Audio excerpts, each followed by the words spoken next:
again, some Protestants are going to have different views here, but some will say, well, I can get on board with a particular form of tradition that's after the time of the New Testament, but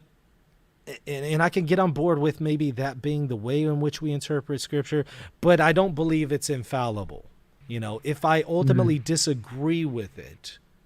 I can go just to Scripture and say Scripture takes precedent over it, and therefore I can discard that interpretation. Whereas for a Catholic, we're going to say no, there's going to be an infallibility tied into what we would call the oral tradition. So that those glasses that we're interpreting Scripture through, we're going to say there's a divine protection of that tradition, that way of interpreting sacred Scripture. That's where we're going to have a point of departure with the Protestants is, well, what role does tradition play after